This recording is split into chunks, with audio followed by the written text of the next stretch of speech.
സജന നൂർ, റസൂൽ പൂക്കുട്ടി, ഈ വലിയ രണ്ട് കലാകാരന്മാർ. സജന നൂർ പറയുന്നത് പുള്ളിക്കാരത്തെ ആക്ടർ ആണെന്നാണ്, പണ്ട് മുതലേ ആക്ടർ ആണെന്നാണ്. റസൂൽ പൂക്കുട്ടി പിന്നെ നമുക്കറിയാം ഓസ്കാർ അവാർഡ് വിന്നറാണ്. ഈ രണ്ട് കലാകാരന്മാരുടെയും അവിഹിതം, വളരെ പ്യുവർ ആയിട്ടുള്ള ഈ ഒരു ബന്ധം നിലനിന്ന് പോകാൻ വേണ്ടിയിട്ട് സജന ഫിറോസ് കഴിഞ്ഞ കുറച്ച് ദിവസങ്ങൾക്ക് മുന്നേ തൻ്റെ രണ്ടാമത്തെ ഭർത്താവായ ഫിറോസ് ഖാൻ MDMA അടിമയാണ് എന്നൊക്കെ പറഞ്ഞിട്ടുണ്ടായിരുന്നു.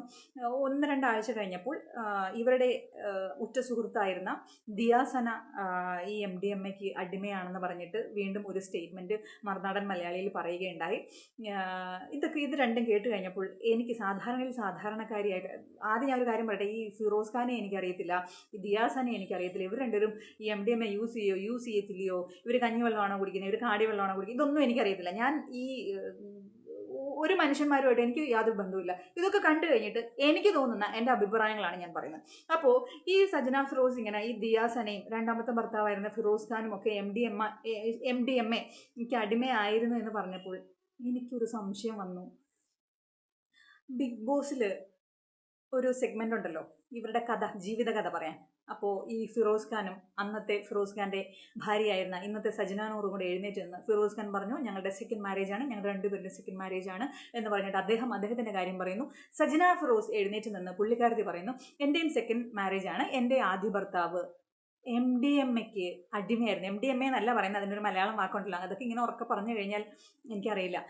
MDMA അടിമയായിരുന്നു. എൻ്റെ മകളെ, അതായത് ആദ്യ ഭർത്താവിലുണ്ടായ പുള്ളിക്കാരത്തിൻ്റെ മകളുണ്ടല്ലോ, ആ മകളെ ഇദ്ദേഹം MDMA കഴിച്ചിട്ട് കിണറിലേക്കിടാൻ തുടങ്ങി എന്നുള്ള കുറച്ച് സ്റ്റേറ്റ്മെൻറ്റുകൾ പറയുകയുണ്ടായി.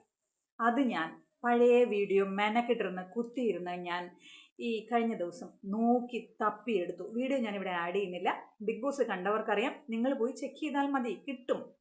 അതിൽ സജന നൂർ പറയുന്നത് തൻ്റെ ആദ്യ ഭർത്താവ് MDMA അടിമയായിരുന്നു. അപ്പോൾ എനിക്കൊരു ചെറിയ സംശയം, എനിക്കൊരു സംശയം, ഈ സജന ഫിറോസ് ചെന്ന് കൂട്ടുകൂടുന്ന എല്ലാവരും MDMA അടിമയാകുന്നത് എന്താ? ഈ MDMA അടിമയായിട്ടുള്ളവരുടെ അടുത്തേ സജന നൂർ പോകത്തുള്ളോ? അതെന്താ സജന നൂറിന് മാത്രം ഇങ്ങനെയൊരു കുഴി കൊടുത്തിരിക്കുന്നത് എന്ന് ഞാൻ ആലോചിച്ചു. പിന്നെ ഇരുന്ന് കുറച്ചുകൂടെ ആലോചിച്ച്, ഒരു ചായ കുടിച്ച് ആലോചിച്ചപ്പോഴാണ് എനിക്ക് കാര്യം മനസ്സിലായത്. സജനയ്ക്ക് ഇഷ്ടമില്ലാത്ത, സജന ഉപയോഗിച്ചിട്ട് കളയുന്ന ഏത് ബന്ധങ്ങളുടെ മേലും ആരോപിക്കുന്ന ഒരു കാര്യമാണ് MDMA. ആദ്യ ഭർത്താവിനെ കുറിച്ച് ബിഗ് ബോസ് പോലുള്ളൊരു വലിയ റിയാലിറ്റി ഷോയിൽ എഴുന്നേറ്റ് നിന്ന് പറഞ്ഞതാണ് ആദ്യ ഭർത്താവ് MDMA അടിമയായിരുന്നു എന്ന്. അത് എത്രത്തോളം വാസ്തവമുണ്ട് എന്ന് ആർക്കെങ്കിലും ആ ആദ്യ ഭർത്താവിനെ അതായത് റീച്ച് ചെയ്യാൻ പറ്റുകയാണെങ്കിൽ അദ്ദേഹത്തോട് ചോദിക്കുന്നത് നന്നായിരിക്കും. കാരണം അതിനെതിരെ വ്യക്തമായിട്ടൊരു അന്വേഷണം വേണം. ആദ്യ ഭർത്താവ് ആരാണ്, ആ ഭർത്താവ് ഈ MDMA അടിമയായിരുന്നോ എന്നുള്ളത് കൃത്യമായി അന്വേഷിക്കേണ്ട ആവശ്യമുണ്ട്. കാരണം ഞാൻ ഈ വീഡിയോസ് മുഴുവൻ കാണുമ്പോൾ കേൾക്കുമ്പോൾ സജന നൂർ എന്താണ്, ഇവിടെ ഒരു ക്യാരക്ടർ അസാസിനേഷനോ ഒരാളോടുള്ള വ്യക്തിപരമായിട്ടുള്ള ഇഷ്ടക്കേടുകളോ ഒന്നുമില്ല.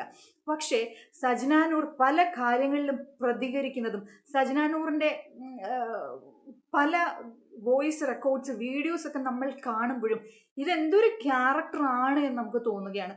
പറയുന്നത് മുഴുവൻ കള്ളങ്ങൾ, ഇഷ്ടമില്ലാത്തൊരു വ്യക്തിക്ക് നേരെ ആരോപിക്കുന്നത് അങ്ങേയറ്റം വലിയ കുറ്റങ്ങളൊക്കെയാണ്. പോക്സോ, MDMA ഇതൊക്കെയാണ്.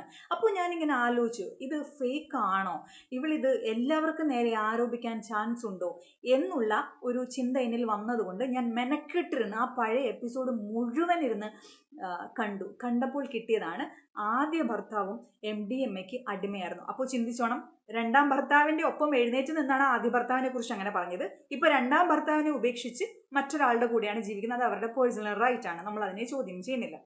അപ്പോൾ ഈ മൂന്നാമതൊരാൾ കിട്ടിക്കഴിഞ്ഞപ്പോൾ രണ്ടാം ഭർത്താവിനെതിരെയും ആദ്യത്തെ ഭർത്താവിൻ്റെ മേൽ ആരോപിച്ച അതേ ആരോപണം രണ്ടാം ഭർത്താവായ ഫിറോസ് ഖാൻ്റെ മേലും ആരോപിച്ചിരിക്കുന്നു.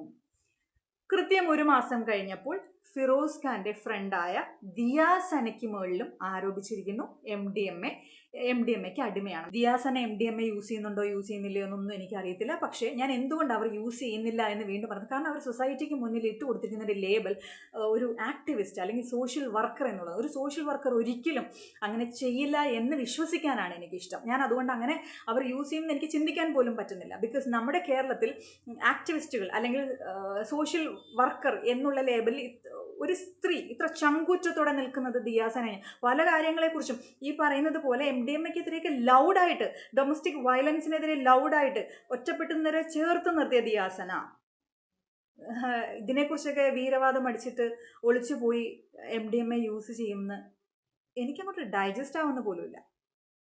അതുകൊണ്ടാണ് ഞാൻ തീർത്തും ഇപ്പോഴും പറയാണ് ദിയാസന അത് യൂസ് ചെയ്യില്ല, അങ്ങനെ ചെയ്യില്ല. അതുകൊണ്ടാണ് ഞാൻ പറയുന്നത്. അല്ലാതെ ദിയാസനെ എനിക്കറിയില്ല, ഫിറോസ് ഖാനെയും എനിക്കറിയില്ല. ഈ ഒരു പ്രശ്നം ഞാൻ കണ്ടു കഴിഞ്ഞപ്പോൾ ഞാനെന്നുള്ള വ്യക്തിക്ക് തോന്നിയ അഭിപ്രായമാണ് ഈ പറയുന്നത്. അഭിപ്രായം എന്നെങ്കിലും കറക്റ്റ് ആവുമെന്ന് തോന്നുന്നുണ്ട്. കാരണം ഏറ്റവും വലിയ തെളിവാണിത്. ആവർത്തന വിരസത ഉണ്ടാകുന്നുണ്ടെങ്കിൽ നിങ്ങൾ സ്കിപ്പ് ചെയ്തോ കേട്ടോ. ആദ്യ ഭർത്താവിനെതിരെയും ഇവർ ആരോപിച്ചത് എം ഡി എം എ തന്നെയായിരുന്നു. രണ്ടാം ഭർത്താവിനെതിരെയും ഇവരിപ്പോൾ ആരോപിച്ചുകൊണ്ടിരിക്കുന്നത് എം ഡി എം എ പോക്സോയുമാണ്. ആദ്യ ഭർത്താവിനെതിരെ അതും ഒരു പോക്സോയിൽ ഉൾപ്പെടുന്നുണ്ട്, കുഞ്ഞിനെ കിണറ്റിലേക്ക്, അത് ഞാൻ പറയുന്നില്ല. രണ്ടാമത്തെ ഭർത്താവിൻ്റെ സുഹൃത്തിൻ്റെ മുകളിലും ആരോപിക്കുന്നത് അങ്ങനെയാണ്. ഇവൾക്ക് ഇഷ്ടമില്ലാതിരുന്ന, കുറച്ച് നാളുകൾക്ക് മുന്നേ ഇവളെ സപ്പോർട്ട് ചെയ്തിരുന്ന ഏറ്റവും വലിയ സുഹൃത്ത് ബന്ധങ്ങൾക്ക് മേൽ ഇപ്പോൾ ഇവളെ ആരോപിക്കുന്നതും എം ഡി എം എ തന്നെയാണ്. അതായത് നമ്മളൊക്കെ മൂളിപ്പാട്ട് പാടുന്നത് പോലെയാണ് സജിനയ്ക്ക് M D M A M D M A M D M A ഇങ്ങനെ പാടി ആരെ നോക്കുന്നോ അവർ M D M A use ചെയ്യുന്നു പുള്ളിക്കാരത്തി പറയുന്നുണ്ട്. പിന്നെ സജന നൂർ ഒരു കാര്യം മനസ്സിലാക്കണം. റസൂൽ പൂക്കുട്ടി എന്ന് പറയുന്ന വ്യക്തിയുമായിട്ട് നിങ്ങൾക്ക് സ്നേഹമാണ്, നിങ്ങൾക്ക് ജീവിക്കാൻ താല്പര്യമാണ്, നിങ്ങൾ അവർ ജീവിക്കുക. നമുക്ക് ആർക്കും അതിനെ ക്വസ്റ്റ്യൻ ചെയ്യാനുള്ള അധികാരമില്ല. പക്ഷേ അയാളും ഒരിക്കൽ കളയാനുള്ള എല്ലാ ക്യാരക്ടർ സവിശേഷതകളും താൻ കാണിക്കുന്നുണ്ട്. തനിക്കെതിരെ കോൾ റെക്കോർഡ് അയച്ച് ഒരുപാട് വീഡിയോസ് ആളുകൾ ചെയ്യുന്നുണ്ട്. എനിക്ക് അവർക്കെതിരെയുള്ള കോൾ റെക്കോർഡൊന്നും കിട്ടിയിട്ട് എനിക്ക് അതിനുള്ള സോഴ്സ് ഒന്നുമില്ല. ഞാൻ സോഴ്സ് തപ്പി പോകാറുമില്ല. ഞാൻ എൻ്റെ വീട്ടിലിരിക്കുന്നു, ഞാൻ വീഡിയോ ചെയ്യുന്നു. എനിക്ക് തോന്നുന്നു അഭിപ്രായം പറയുന്നു എന്നതിനപ്പുറത്തേക്കും ഇതെന്താന്ന് ചോദിക്കാൻ ഞാൻ ആരുടെ അടുത്തും ഒരു കോണ്ടാക്റ്റും ഇല്ല. ഞാൻ ഈ വിവരങ്ങൾ തായോ എന്ന് പറഞ്ഞിട്ട് വിവരങ്ങൾ നോക്കിക്കണ്ട് വീഡിയോ ചെയ്യുന്ന ആളല്ല.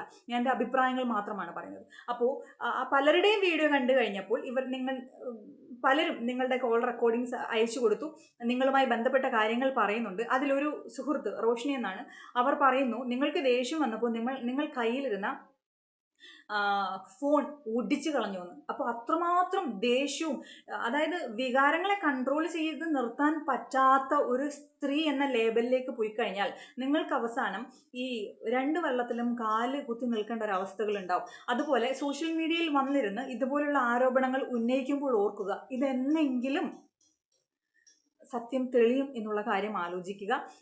ഈ പറയുന്ന പോലെ ആദ്യ ഭർത്താവ് ഇതിന് അടിമയായിരുന്നു എന്ന് സജന പറഞ്ഞത് എത്രമാത്രം ശരിയുണ്ടെന്ന് ആരെങ്കിലും ഒന്ന് അന്വേഷിക്കുന്നത് വളരെ നന്നായിരിക്കും. അതിനെതിരെ ശക്തമായിട്ടുള്ള അന്വേഷണം തന്നെ വേണ്ടത് അത്യാവശ്യമാണ്. കാരണം സജനയ്ക്ക് ദേഷ്യമുള്ള വ്യക്തികൾക്കെതിരെ സജന ഇന്ത്യൻ നീതിന്യായ വ്യവസ്ഥയിൽ ഒരു വ്യക്തിക്ക് ഏറ്റവും കൂടുതൽ ശിക്ഷ കിട്ടാൻ തക്കത്തിനുള്ള കുറ്റങ്ങൾ ആരോപിച്ചുകൊണ്ടിരിക്കുന്ന, വെറുതെ മരുന്നിന് വേണ്ടി ആരോപിച്ചുകൊണ്ടിരിക്കുന്ന ഒരു സ്ത്രീയാണ് സജന നൂർ. അതായത് ദേഷ്യം വന്നാൽ പുള്ളിക്കാരത്തി എന്തും ചെയ്യും എന്നുള്ളത്. ഇന്ന് രാവിലെ ഞാൻ ഒരാളുടെ വീഡിയോ കണ്ടപ്പോൾ, ആ ചാനലിൻ്റെ പേരൊന്നും പറയുന്നില്ല, അതിൽ റോഷിനി എന്ന് പറയുന്ന ലേഡിയുടെ വോയിസാണ് കേൾക്കുന്നത്. അവർ പറയുകയാണ്, റസൂൽ പൂക്കുട്ടിയെ വിളിച്ചിട്ട് റസൂൽ പൂക്കുട്ടി ഫോൺ എടുക്കാതിരുന്നപ്പോൾ ആ കയ്യിലിരുന്ന ഫോൺ ഒടിച്ചു കളഞ്ഞു. ഒരു സ്ത്രീ ആ ഫോൺ ഒടിക്കുക എന്ന് പറഞ്ഞാൽ ശരിയാണ്, എല്ലാവർക്കും ആരോഗ്യമൊക്കെ ഉണ്ട്.